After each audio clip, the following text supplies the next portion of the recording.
If there is one thing that Donald Trump has been doing consistently throughout his administration of chaos, it's been attacking the media, and not just the smears as usual that we've seen throughout his entire political career. He has weaponized the government to try to get journalists fired, and in many instances, he has succeeded. But today is not one of those, because after Donald Trump launched a full-on attack against the CNN journalist who broke the story of the leak coming out of the Pentagon, detailing how Donald Trump's attack on Iran was a complete fail, which went against the lies he's been telling, he lost his mind. But now that reporter is hitting back against his threats. We're going to get into it all, but before we do, I want to hear some of the truth that we now have after an intelligence briefing of members of the U.S. Senate, and we got that from Chris Murphy right here. Listen, I appreciate the briefing. This briefing should have happened immediately after these strikes. There's a real question as to why the Director of National Intelligence is not allowed to be in these briefings. That's a question that we should get answered. Listen, to me it still appears that we have only set back the Iranian nuclear program by a handful of months. There's no doubt there was damage done to the program. But the allegations that we have obliterated their program just don't seem to stand up to reason. So obviously I can't share any of the details from this briefing, but I just do not think the president was telling the truth when he said this program was obliterated. There's certainly damage done to the program, but there's still significant remaining capability.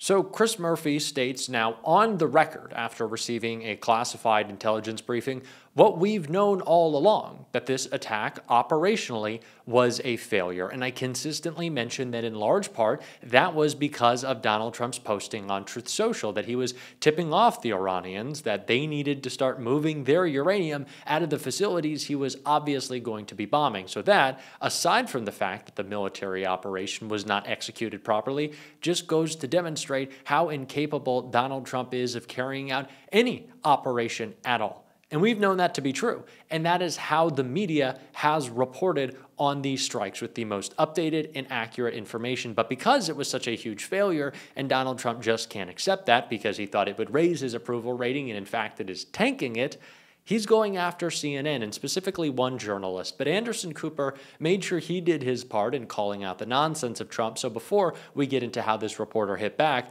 I want to see how clear Anderson Cooper made it that Donald Trump's been lying about CNN this whole time.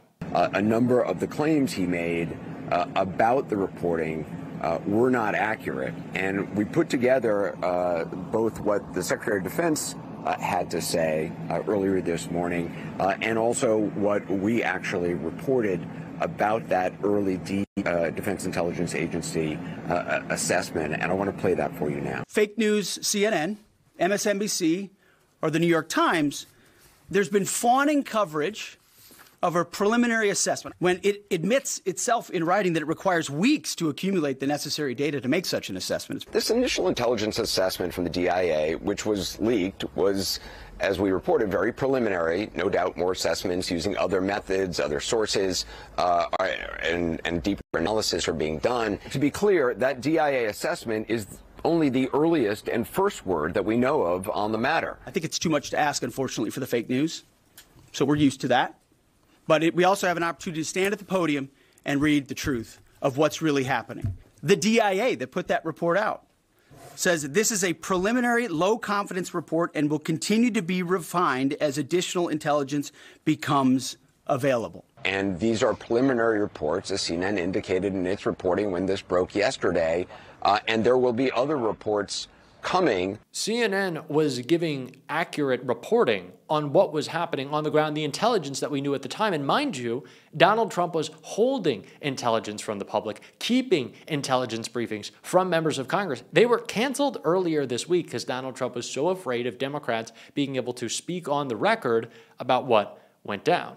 And Anderson Cooper has made that clear. And of course, then Donald Trump, Carolyn Levitt, all the MAGA stooges were attacking the one reporter from CNN who broke this story. And you would expect, after what we saw with Terry Moran at ABC, that maybe CNN would fold. But no, the reporter, the company at large, they're fighting back. And I want to take a look. Trump wants CNN reporter he spent days watching fired like a dog. Donald Trump has unleashed a nasty attack on a CNN journalist who broke news of an intelligence leak about the Iran strikes, demanding that she be thrown out like a dog. In his latest tirade since the leak made headlines, the president also revealed that he has been watching the reporter Natasha Bertrand on CNN for days as he's traversed the globe for the NATO summit in the Netherlands. Natasha Bertrand should be fired from CNN, Trump wrote. I watched her for 3 days doing fake news. She should be immediately reprimanded and thrown out like a dog, he wrote.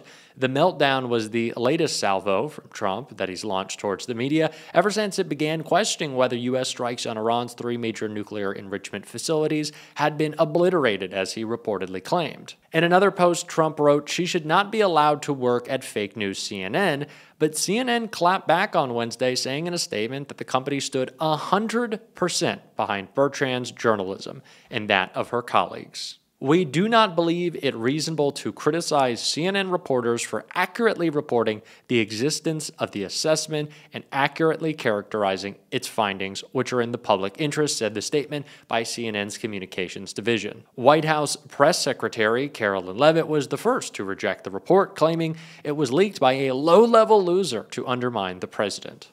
I do not say this often, but good for CNN. This is what journalists, this is what media organizations, and I know there are corporate players at stake here that own these broadcasting companies. It is not just CNN on its own making decisions for CNN. Of course, it has a parent company working in its best interest as it relates to the Trump administration. Maybe a larger conversation around who gets to own media outlets is something that we need to have after the Trump administration. I'm taking a look at Jeff Bezos with the Washington Post, these billionaires who buy up newspapers, who buy up media outlets so they can push their narratives to protect their other businesses. Is that the best interest, that version of the free press for us, the consumer? I certainly don't think so, but this is how we need to fight back. And when all the media outlets band together, Donald Trump can't go after them. So maybe we start to consider that. Someone who's also setting that example of how to fight back, of course, is Zohran Mamdani. We're probably not going to go a video for a while without talking about him. And he was on CNN, in fact, the reason I brought that up tonight, talking about his platform, which I always think is important. And I want to take a listen to Zohran right here. We are ready in the most expensive city in the United States to have 5 boroughs that New Yorkers can actually afford. And this entire race was about the question of affordability. And ultimately, I have run a campaign that speaks about the tools that city government actually has to deliver that affordability in the wealthiest city in the wealthiest country in the world.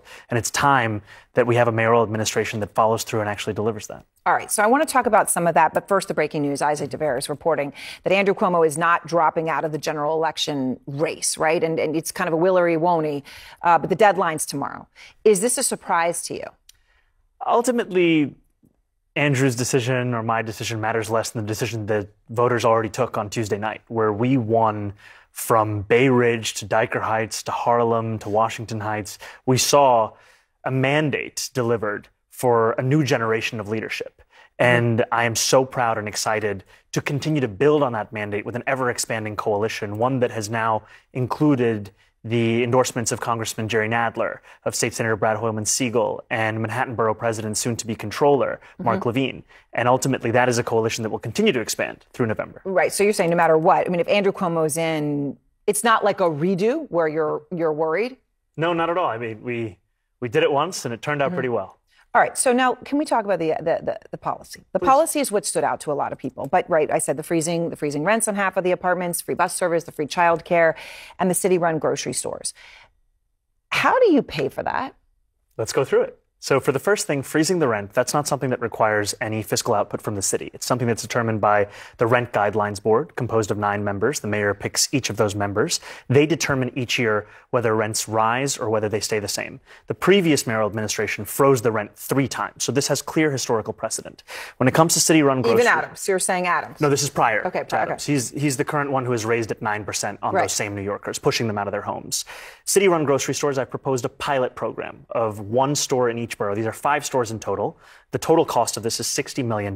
This is less than half the cost of what the city is already set to spend on a subsidy program for corporate supermarkets that has no guarantee of cheaper prices or collective bargaining agreements or even accepting So SNAP you're or not WIC. looking at some like Soviet Union grocery stores on every corner that are going to be run by the government. No, what I'm looking at is how to solve the very clear twin crises of affordability when you go to the grocery store and food deserts, which disproportionately impact black and brown New Yorkers across the 5 boroughs, where I've heard directly from New Yorkers who say, why is it that I can find 6 fast food restaurants in a 5-block radius, but I can't find a place to buy groceries? But five boroughs, 5 grocery stores. But that can't be the goal. Well, I mean, the idea Is the goal you want them on every? I mean, but in New York, things do go. There's a nail salon on every corner. There's a grocery store on almost every other corner. I think ultimately I'm guided by outcomes. If this pilot succeeds in guaranteeing cheaper groceries, as I think it will be, then yes, it should scale up. If it doesn't succeed, then no, it shouldn't, because what New Yorkers want are results. And then it comes to making buses free and universal childcare.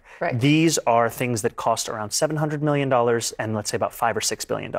Significant amounts of money. Huge amounts of money. But have to be understood in the context of a $113 billion municipal budget, a $252 billion state budget, and we put forward a plan to pay for these and more to start Trump-proofing our city through 2 major revenue streams. Increasing the top corporate tax rate of New York to match that of New Jersey, that raises $5 billion, and increasing income taxes on the top 1% of New Yorkers who make $1 million or more a year by 2%. Both of these things, after they come to fruition, you're still paying less than you did before Trump. Okay. On the city tax, though, and I know that takes effect with people right now, that top rate of people of 50,000 or more. So if you're going to be adding 2% to people at $1 million, that I just did the math, right? Well, but that's going to be an increase of 51% of what they pay now. I'm not saying cry for them. I'm saying if they leave, you're not going to get that money. And when you increase someone's taxes by 51%, aren't a lot of people going to leave? We're saying we're increasing it by 2% of what it is right now. And ultimately, I'm guided by the facts. The Fiscal Policy Institute did an analysis of the top 1% of New Yorkers and found that they leave the city at 1/4 the rate of other income categories. And when they leave to what are called high tax states, New Jersey, California. So what it then comes down to is, why are they leaving? Is it fiscal policy or is it actually quality of life? And I've heard that time and again from wealthier New Yorkers, from all New Yorkers. I hope y'all are excited for some nonstop Mamdani, because that's what we're going to be bringing to the channel. We are now the Zoradical left over here, as Donald Trump will probably be calling him. But this is a leader that we need right now. This is someone who I hope brings y'all as much hope as he brings me. And that's something that I really want to be pushing on this channel every single day. More than anything, we need more of an aspirational vision than an oppositional vision. Quite frankly, we haven't had enough opposition from some of our establishment Democratic leaders, but Zoran is not in the establishment. Zoran is actually fighting back. We're going to be talking about him on this show, as we have for a while now. A lot of people just catching up to Zoran. We've been around here for months. It's been since last year, but that's besides the point. We're going to keep talking about it every single day on this show, and if you want to support that, as always, you can hit that subscribe button, leave a like on this video, and if you stuck around at the end, you can drop a blue heart in the comments. And until next time, I'll see you soon.